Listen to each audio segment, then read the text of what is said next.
got cruise control, it's got ABS, it's got aircon, it's got trip computers and everything. From 1987, from when I was born.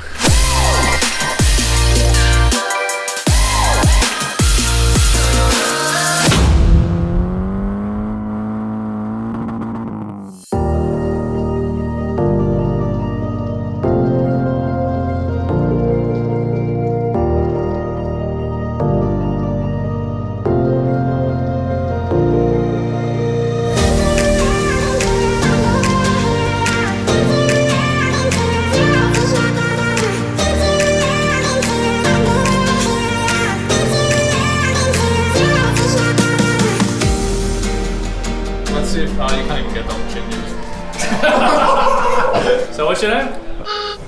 Jono. Jesus, kiss it. What is that? That's gonna make kids cry. What is a relief band? Basically, there's a nerve that runs through your middle finger and it connects to your middle ear. So it sort of just cancels out that signal. Really? It's motion sickness. Does it cost you money? It's such a pedophile. Whoa! What direction did we just go? They took their photos. I mean, look, mate. Well, it explains a lot, but... Wants to make sure you're not, like... Wants to make sure how much of a pedo you are. Like, is it an okay? Yeah, I was gonna say, is there like an okay sort of range?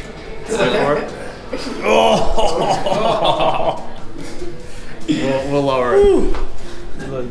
How good is it for you to be shocked constantly like this?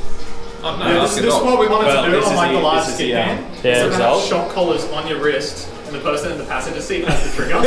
He's going to eBay these when he gets home.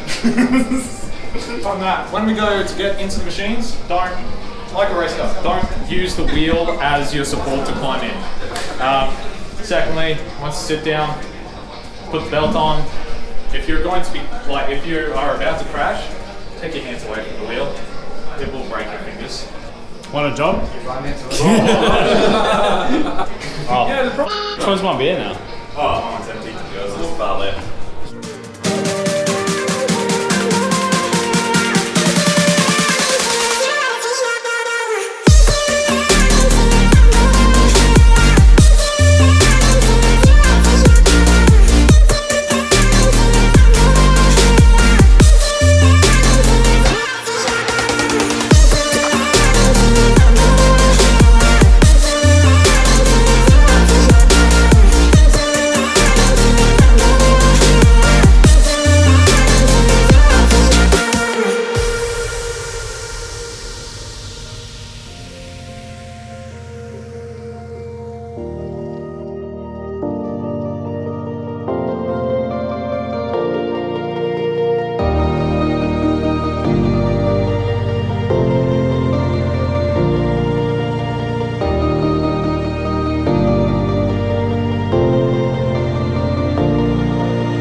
It is just before 6 o'clock in the morning. Very, very early rise. I didn't get much sleep last night. This morning we're gonna go pick up something pretty special. Something I've wanted to own for a very long time, and thanks to a good friend of mine, he kept an eye out for me and he managed to find one for me. Not only did he find one for me, he found one for me at a really good price. So I've had to beg, steal and borrow to get the money out to be able to buy it. And I'm about to head off, so we've got just under an hour to get to it. And then I've got to get it out of the shed because it's currently not running. Fortunately, Rat's chewed through a bit of the wiring. I'm hoping to be able to just connect up some of those wires so I can just drive it into the trailer. Car needs a bit of work. It's not going to just be a garage queen. I like driving my cars, so I will drive it as well. I'm not going to tell you what it is. I'll just show you what it is. So let's go get it. Oh man, it's so early in the morning, but we're at a little farm, and in the back over there is a shed, and that's where the car's sitting.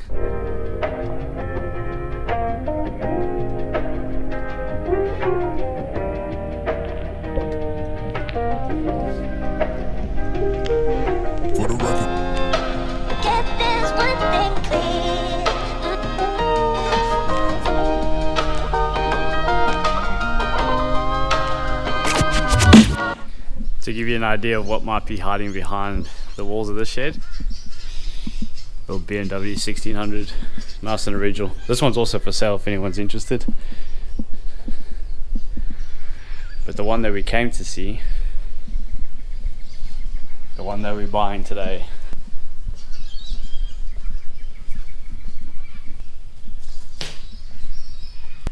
I give you our latest project.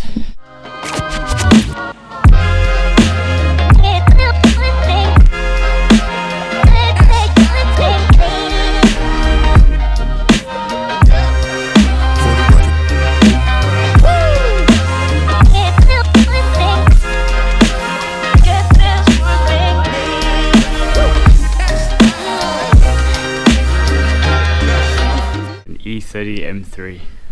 I remember seeing these things rip around racetracks and thinking one day, man, I gotta own one of those. I've had a couple of E30s in my time, just not an M3. Coming from South Africa, we never had that. Very little rust on the car.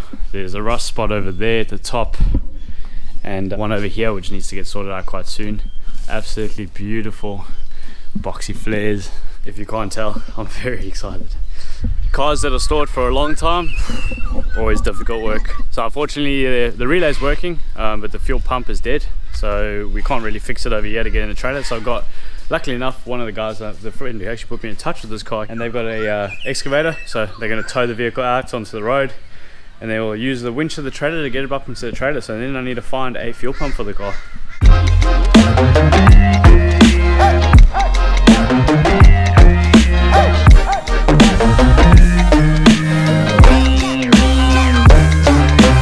Things we do for cars, eh?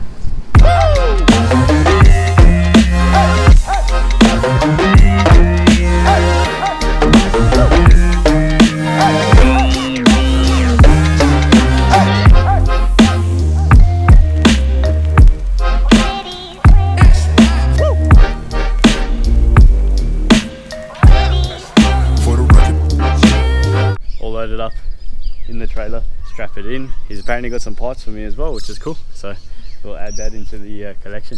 Never thought I'd see one of those in my trailer before. Beauty.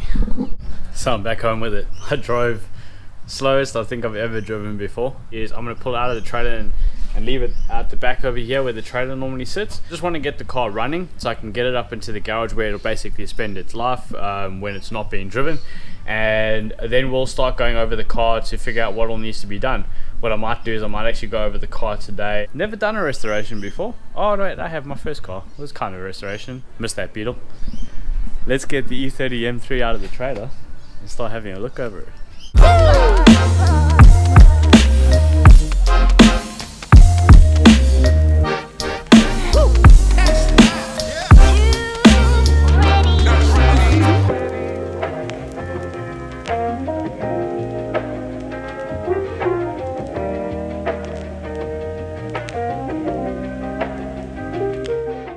I thought I would quickly try and see if I can get the car running today so I can put it in the garage, but doesn't look like that's going to happen. First thing I did is put a new battery in there because the battery that was in there originally is dead. I've still got to obviously strap it in and make it all secure and everything, so that's okay, but having a good battery meant that I could really test the car.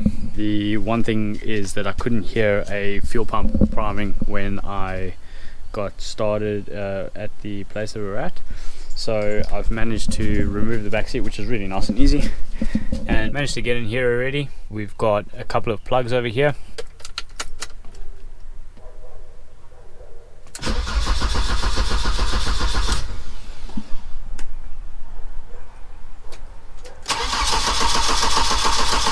So as you can see, it's not firing. I still think it was fuel, so what I'm going to do is quickly test out the voltage to make sure that we've got at least power going there. Multimeter just over there. The ignition's currently turned off. Put those on over there. Now the ignition's off, so I don't expect any power. I'll turn the ignition on. Okay, so I've got it there and no power there. So now what I'm going to do is I'm going to cycle the key, see if that makes it change.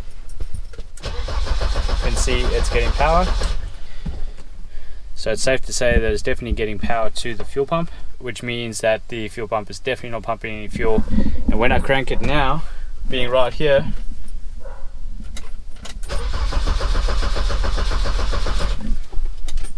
There's no sound of fuel there at all. It's so good. All the windows work, the sunroof works, even the condition underneath the backseat is so clean. You know this has been looked after, this car. Despite the fact that it's sat for a while and it's got those small issues, I think it's actually really been well looked after. And I decided to come back out and give it another crack. The fuel pump sits underneath here, so it's a high pressure fuel pump. It sits underneath there with the fuel filter. I took the line off after the filter and fuel came gushing out when I tried to start the car, so we knew fuel was fine. And then I went and checked to make sure none of the wiring that had been chewed up had anything to do with ignition or fuel. That all seemed fine. I took off the ignition coil, the lead, put it up against the earth. That was sparking and still didn't want to start up. Then randomly I decided to have a look underneath here. So they removed the cover underneath here and I'm not sure why they did. But I noticed this plug was sitting here. But there's this plug over here. I haven't figured out what it is yet. But what I can tell you is connecting those two, the car runs. It is missing on a cylinder or two. So now I'm going to take each of these leads, put it up on a screwdriver and see if one of them's maybe not firing, see if that's the issue. But the car's running. That means we're one step closer to putting it on the road. I definitely do. That'll work. So you see how close that is there to the screw. So the spark that comes through there needs to find an earth, and it should spark to there if that one's working. Yeah. You're gonna place the spark plugs anyway. I will, but apparently it looks like I need a new special tool to get those out. You see that? No. Okay. It's sparking. It's coming from that piece. So if this is the case, I'm pretty certain that it's just spark plugs that it needs. Near it. Yeah, sort of. Okay, See so it, all I of them are just hear sparking it. then.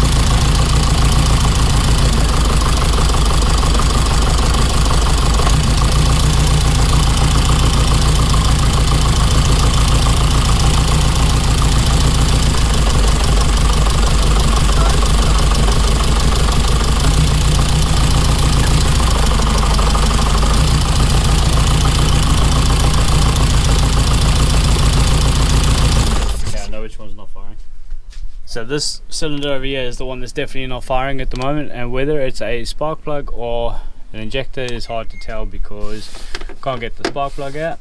Also can't tap the injector, to be honest. Actually I can give it another crack.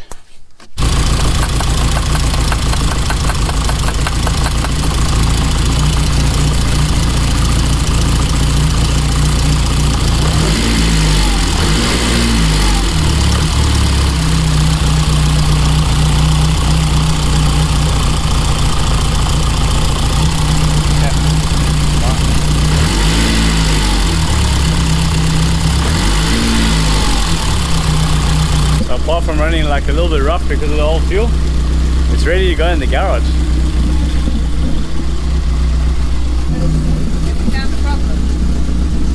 I think it's just the injectors were a little bit stuck. So are you happy with that now? Yeah, it's running all 4 cylinders now. How do you know?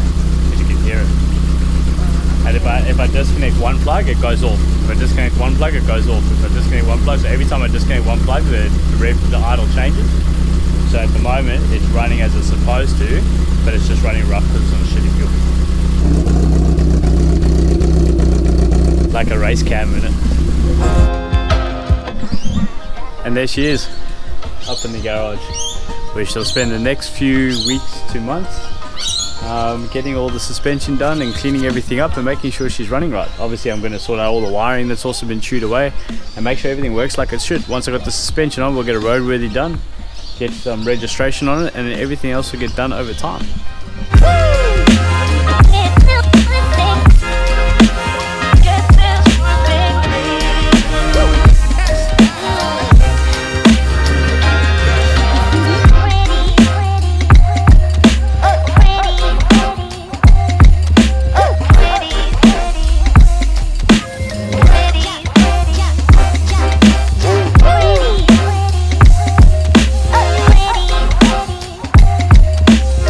Sorry for the strangeness of the video. I've been preoccupied with trying to get it done and get it in the garage, and also just accepting the fact that I own something as special as this. That's all from this video. We got the car, we've got it running, it's up in the garage, and the next videos that'll come along when we start working on the suspension and obviously sorting out the wiring that has been chewed up on the car. Just follow me on the journey of bringing this back to life, and then having fun with it, because it's not just going to sit in this garage. I'm going to take it for drives, and I'm going to do track days, not door-to-door racing, but track days, special events, hill climbs, maybe a Tiger. Now, I did promise you the race car in this video, but we're not going to get it for this video. On the next video though, we're still going to go pick up our race car. Now that one's also been sitting in the background for a while, because as you can see, I've still got the 86 sitting over there. That needs to be picked up. Once that's picked up, we've got the garage space to put it in there. Don't worry, the E30 hasn't replaced our racing. It almost did. If you haven't already, check out our website at skidcontrol.com.au, facebook.com/skidcontrol for our Facebook page, and instagram.com/skid_control. Until next time, we'll see you at the track.